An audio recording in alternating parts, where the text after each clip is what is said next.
Update lagi mengenai resiko gagal bayar aplikasi Krediwan, mulai dari penagihan DC, kemudian juga ketika kita mau melakukan pinjaman, tentunya kita harus review dulu mengenai cara mengetahui ya, yang namanya bunga dan juga tenor yang disediakan ataupun diterapkan di aplikasi Krediwan pinjaman online cepat. Secara legalitas aplikasi ini udah ya teman-teman ya, udah resmi ataupun berizin. Jadi aplikasi ini aman, dan kita lihat di sini ya untuk tenornya. Di sini teman-teman bisa lihat biaya admin di sini diberitahukan ya. Biaya admin itu ketika kalian misalnya pinjam 1 juta, masuknya berapa itu akan ketahuan dipotongnya berapa. Di sini diketahui ya, biaya adminnya mulai dari 0,25% tergantung dari besar pinjaman dan lama tenor atau cicilan. Jadi ketika kalian pinjam tenor 1 bulan, 2 minggu ataupun 12 bulan, itu biaya adminnya juga lebih besar ya, tergantung dari lamanya kita memilih tenor. Nah, di sini teman-teman bisa lihat ya, mulai dari 91 hari maksimal 360 hari. Untuk minimalnya di sini 400.000 aja ya, maksimalnya 80 juta. Kalau kalian bingung nih, mau langsung lihat di sini ada APR-nya ya. Suku bunga tahunannya 36% per tahun. Jadi ini menurut saya sih lumayan cukup tinggi ya yang diterapkan oleh aplikasi Krediwan ini. Untuk perhitungannya sendiri di sini teman-teman bisa lihat ya.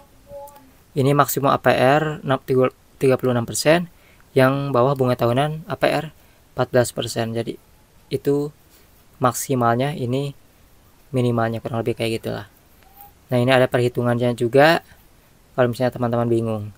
Namun kesimpulannya, aplikasi ini selain dari bunganya lumayan besar, ini aplikasi juga untuk biaya layanan tentunya akan semakin besar ketika kalian melakukan pinjaman yang nominalnya gede dan juga yang tenornya panjang. Untuk yang telat bayar hingga saat ini hanya di teror telepon aja dalam penagihannya, tidak langsung diturunkan di lapangan ke rumah. Namun DC-nya ini juga ada kok ya yang sudah banyak yang turun, itu kepada orang-orang yang memang diprioritaskan saja. Jadi mulai dari yang nominalnya besar, kemudian juga galbainya lama, itu didatangi. Dan perlu kalian ketahui bahwasanya sekalipun DC-nya datang ke rumah, kalian gak perlu takut. Karena mereka hanya menjalankan tugas untuk menggali informasi kita itu telat bayar galbay kenapa, dan masih adakah kita di lokasi. Nah, selama teman-teman ada di lokasi, itu aman teman-teman ya.